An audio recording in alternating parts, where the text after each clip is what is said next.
Vídeo 2 da nossa série Adolescentes, o que está acontecendo?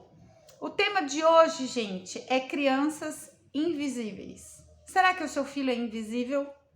Será que você enxerga o seu filho? Será que você conhece o seu filho? Seja muito bem-vindo a este canal, meu nome é Tami Prado e você está no Papo de Terapeuta ou na minha página do Facebook. Eu sou terapeuta floral, tudo bem com vocês? E nessa série nós estamos falando sobre esse momento atual dos adolescentes.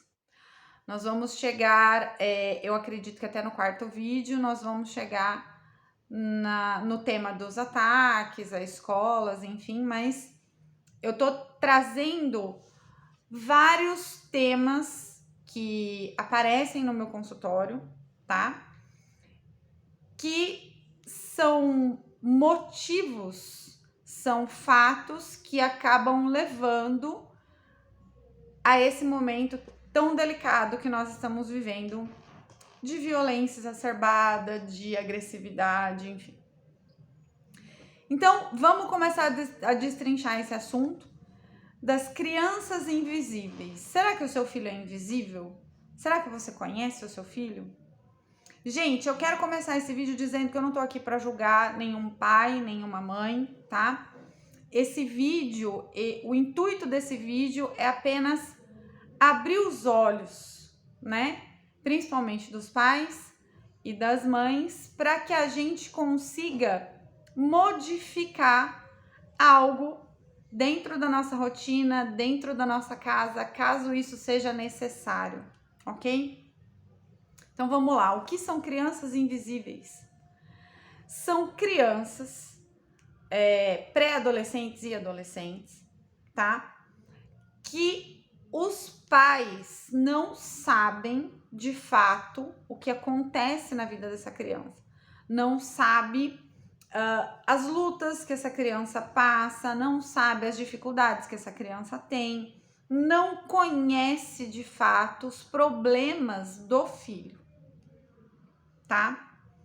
E essa invisibilidade, muitas vezes, ela acaba sendo recompensada com um presente, com celular, top, com tablet, com videogame, com tênis de marca, né? Com presentes materiais físicos.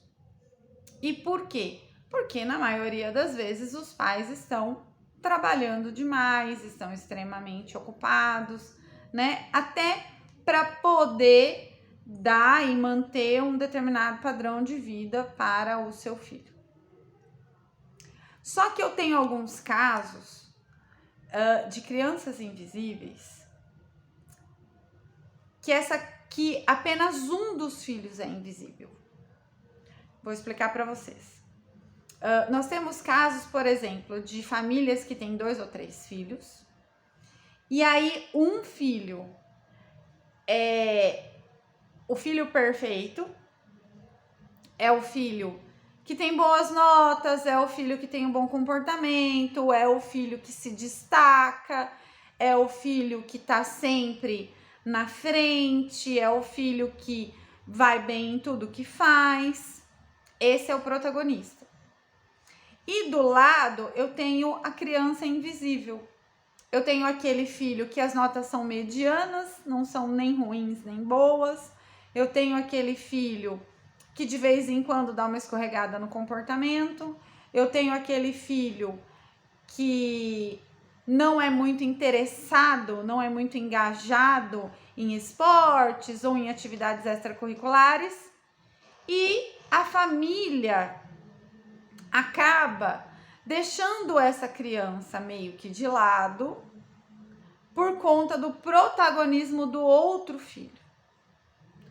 É como se a família inconscientemente agisse assim: esse aqui tá dando certo, esse aqui tudo que eu coloco ele para fazer ele vai bem, então é nele que eu vou investir.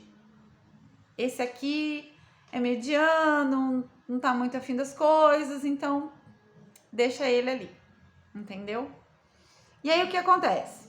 Esse filho invisível, ele sabe que é invisível, ele sente que é invisível e ele vai começar a ter determinados comportamentos para ser visto, para chamar a atenção, literalmente. E isso pode levar a comportamentos agressivos, autodestrutivos. Então é aquele filho que começa a dar problema de comportamento, começa a dar problema na escola, começa a dar problema com nota, justamente porque ele quer ser visto, ele quer chamar a atenção dos pais.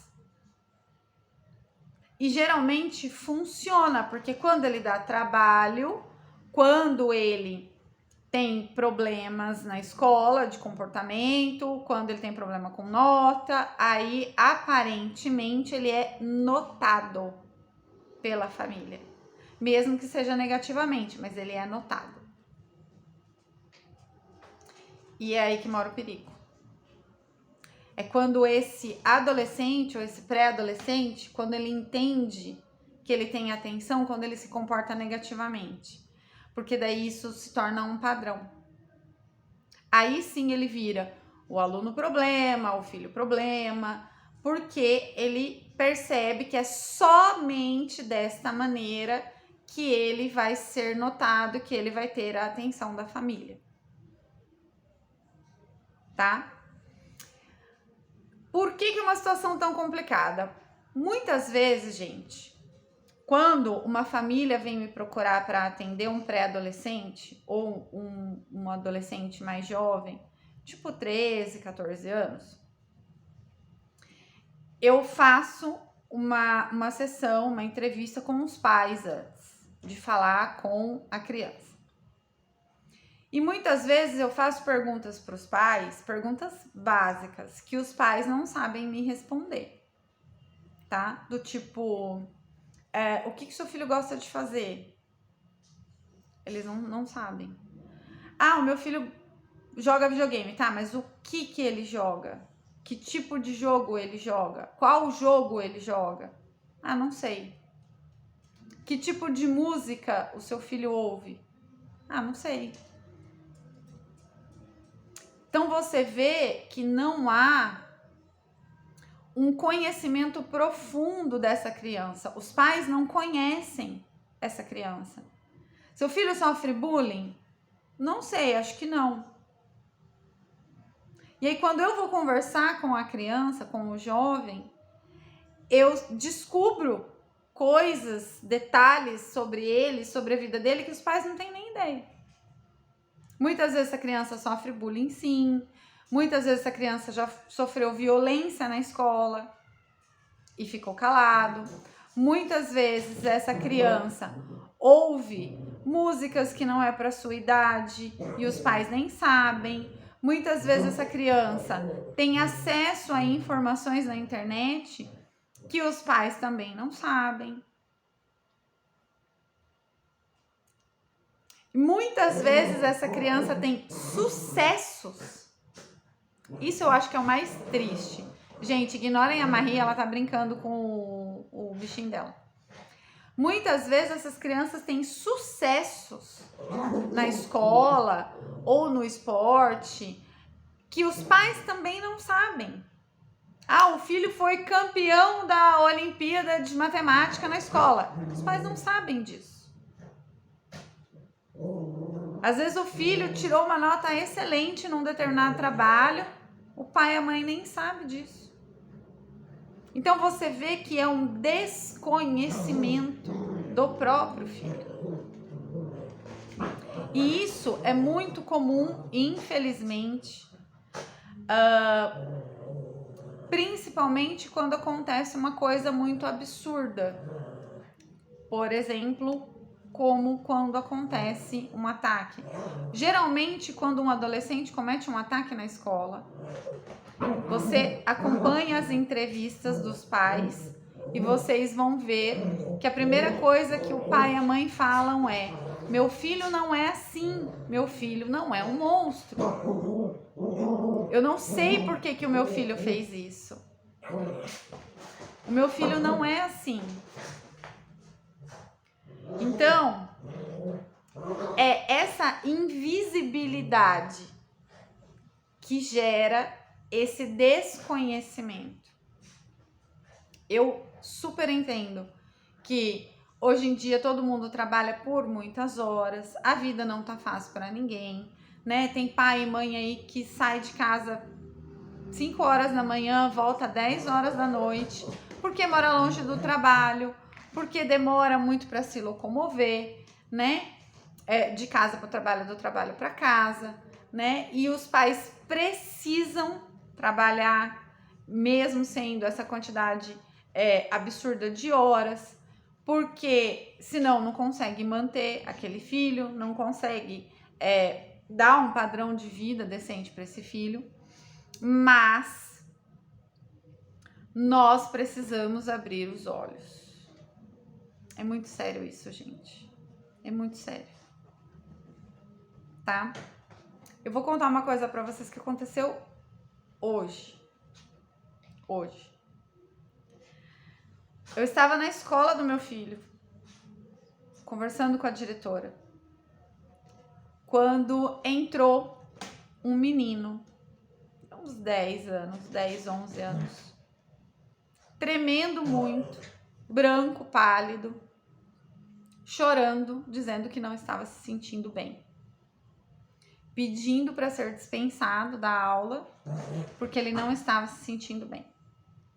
Quando eu vi a maneira como ele estava se comportando, o jeitinho dele, eu entendi que ele estava tendo uma crise de ansiedade muito forte. Ele estava a ponto de sofrer um desmaio. Eu parei a minha conversa com a diretora, inclusive até nem pensei no que eu estava fazendo, eu simplesmente agi. Eu parei de conversar com a diretora e fui atender o menino. Parei, levantei da cadeira onde eu estava, peguei a mãozinha dele, levei ele até um banco, fui conversar com ele. E aí ele me disse que já tem um tempo que ele vem sofrendo com essas crises, mas que ninguém deu atenção para ele. Ninguém de casa, ninguém da família, meio que assim, o pessoal deixou passar. E eu perguntei para ele se ele fazia acompanhamento com algum profissional, com algum psicólogo, com algum terapeuta. Ele me disse que não. E aí eu ensinei 2 técnicas ali rapidinho para ele conseguir controlar a crise. E aí eu conversei com ele, falei, olha, você precisa de um acompanhamento. Então, você precisa conversar com a sua mãe, conversar com o seu pai, né? Explicar o que você sente, porque você precisa de um acompanhamento. Aí a diretora ligou para a mãe dele, pediu para que a mãe viesse buscá-lo, e aí eu falei para a diretora, falei, olha, reforça para a mãe dele que ele precisa de um acompanhamento com um profissional, porque talvez ele só falando, a mãe não entenda a profundidade da situação. Isso aconteceu hoje. Um menino de 10, 11 anos, eu não sei nem o nome dele, nem perguntei. Um menino de 10, 11 anos, sofrendo de uma crise de ansiedade tão forte que estava à beira de um desmaio. E a mãe dele não sabe que ele sofre. Eu acho que ela não entendeu a dimensão desse sofrimento dele com as crises de ansiedade. Então, gente, a criança invisível, qual é o raciocínio dela? Vamos pensar aqui. Lembra que a criança invisível, ela começa a ter problemas de comportamento porque ela sente que assim ela é notada. Isso vira uma espiral autodestrutiva. Ou seja, é progressivo e só piora. Enquanto essa criança não tiver a atenção saudável que ela precisa, ela vai cometer atos de mau comportamento cada vez piores para ser notado. Porque, por exemplo, respondeu para o professor, o diretor ligou em casa, chamou a mãe foi lá. Se ele responder de novo para a professora, a mãe vai falar assim, ah, de novo isso, eu vou ter que ir lá, e aí a mãe não vai. Então, ele já entende que só responder para o professor não é suficiente para ele ter a atenção da mãe. Então, ele vai e faz algo pior, entendeu? Algo mais grave. E isso vai aumentando de escala, entendeu? Que é onde pode culminar com algo muito grande, como um ataque, por exemplo. Tá? O pensamento da criança invisível é o seguinte: eu vou fazer algo tão grande que eu duvido que ninguém vai ver. Eu vou fazer algo tão absurdo que eu duvido que ninguém vai prestar atenção. Eu duvido que ninguém vai me notar. Eu duvido que ninguém vai perceber o que eu fiz. Vocês estão entendendo? Como é que a coisa caminha e cresce, negativamente falando?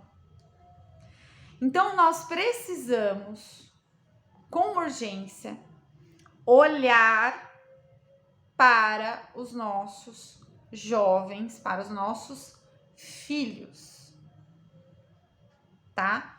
Não é só olhar, é conhecer. Quem é o meu filho? Quais são os gostos do meu filho?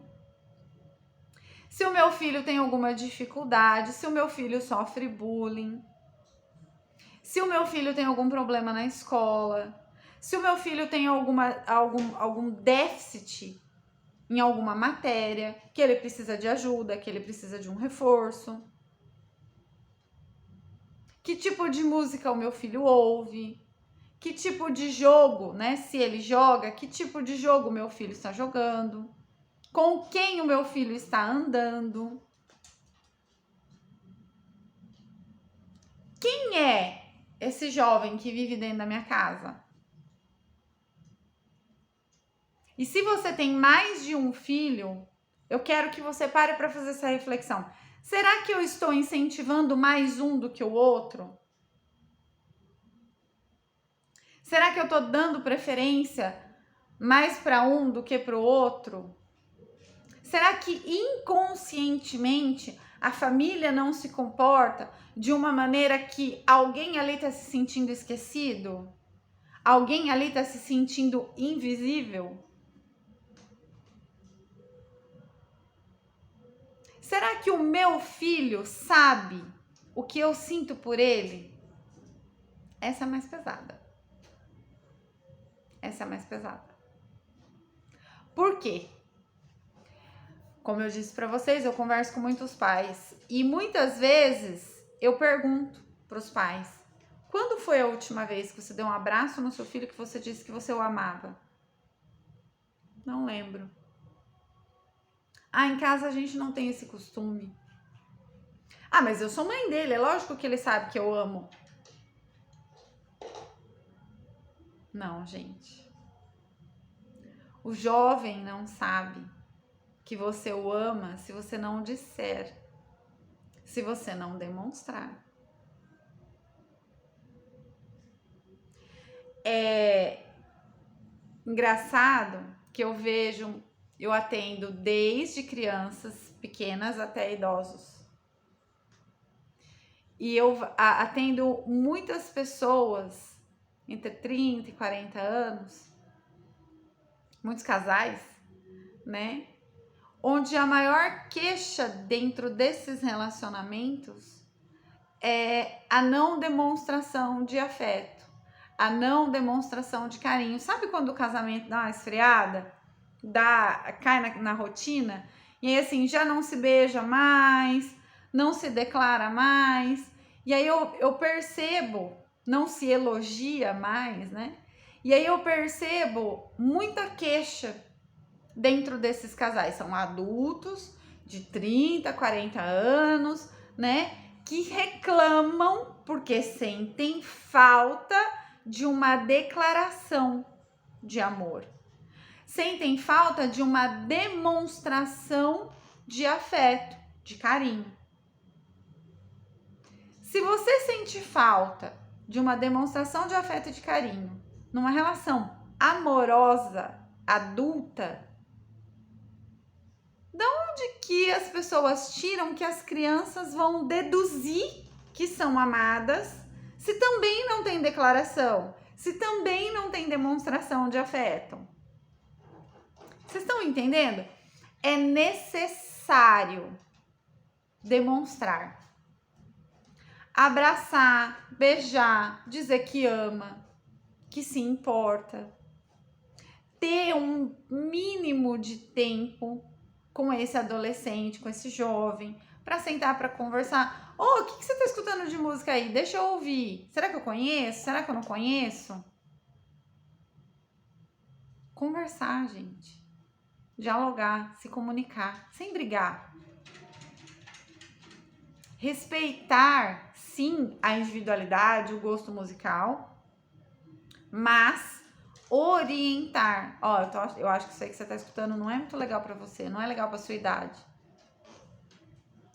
Mas o seu filho só vai ter confiança em você se ele se sentir seguro. E é aí que nós estamos pecando. Porque as crianças não se sentem seguras com os seus pais. Não se sentem seguras em conversar, em contar o que está acontecendo. Olha onde nós estamos chegando. E aí, por conta dessa insegurança, dessa falha de comunicação, nós temos esse afastamento afetivo que gera a invisibilidade. Por exemplo, você sabe se o seu filho sofre de ansiedade? Você sabe se o seu filho tem crises de ansiedade? Olha o caso que aconteceu comigo hoje. Você sabe se acontece isso com o seu filho? Ou você também acha que é frescura? Que é falta de Deus? Que aí eu vou falar, também tô cansada já, viu, gente? Tô muito cansada de escutar esse tipo de declaração. Muito cansada. É muita ignorância. Não dá mais pra mim. Sabe? Ouvir que depressão é falta de Deus, que ansiedade é falta de Deus. Não vou entrar no mérito dessa questão, não vou discutir isso agora. Mas você sabe se isso acontece com seu filho? Ou você acha que não? Você tem essa certeza? Você tem certeza que seu filho não tem depressão? Você tem certeza que seu filho não usa nenhuma substância entorpecente escondido de você? Você tem certeza de quem são os amigos do seu filho? Ou melhor, você sabe se o seu filho tem amigos? Nós passamos por 2 anos de pandemia aí que eles ficaram totalmente isolados. Você sabe se o seu filho tem amigos?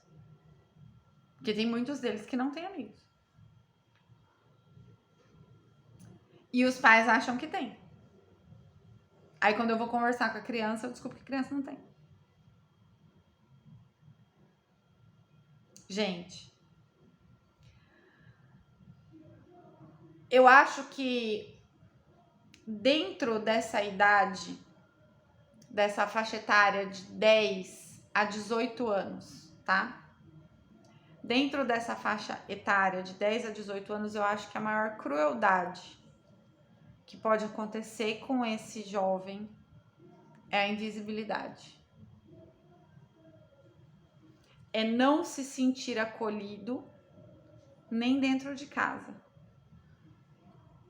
É não ter a confiança de que pode chegar e abraçar a mãe ou o pai e se sentir seguro ali.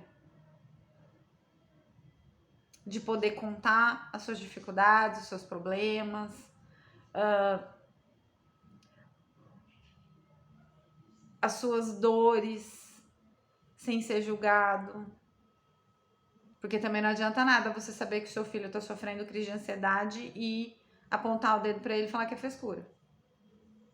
Também não vai resolver, né?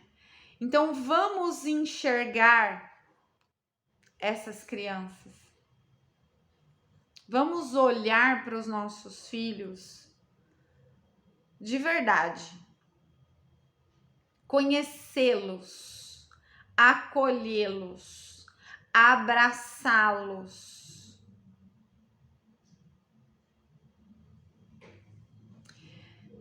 No próximo vídeo, nós vamos falar de um assunto muito polêmico, que a maioria dos pais nem sonha que tá acontecendo, tá? Eu vou trazer para vocês informações de 3 movimentos que estão acontecendo na internet e que estão acolhendo esses jovens da maneira mais errada possível e que estão incentivando esses jovens a fazer coisas horríveis. E por que é que esses jovens estão entrando nesses grupos e nesses movimentos? Porque eles recebem o acolhimento que eles não têm em casa e nem na escola. Não sei se vocês lembram, quem é aqui da minha faixa etária, 30, 40 anos, vai lembrar que antigamente, eu tô falando, é o segundo vídeo que eu falo isso, tô me sentindo uma avó já. Mas antigamente, na década de 90, as pessoas diziam assim para os pais: olha, acolha o seu filho porque senão o traficante acolhe. Hoje não é mais o traficante. Porque eu conheço muitos pais que falam: meu filho não sai de casa. Imagina, o meu filho não sai sozinho. Imagina, o meu filho jamais faria algo de errado porque ele não sai de casa. Gente, hoje, antigamente, na década de 90, o filho tinha que ir até o traficante para ter acesso, para ser acolhido pelo traficante. Hoje, esses grupos, esses movimentos extremistas da internet, eles estão dentro do quarto do seu filho e você não tá vendo, porque tá no computador, tá no celular e você não tem ideia, tá? O próximo vídeo nós vamos falar sobre isso. Então, assim, acolha o seu filho, conheça o seu filho, saiba quem ele é, saiba do que ele gosta, saiba do que ele não gosta. Saiba dos problemas que ele enfrenta, das crises que ele enfrenta, das dores que ele sente. Acolha para que pessoas erradas não façam esse acolhimento, ok?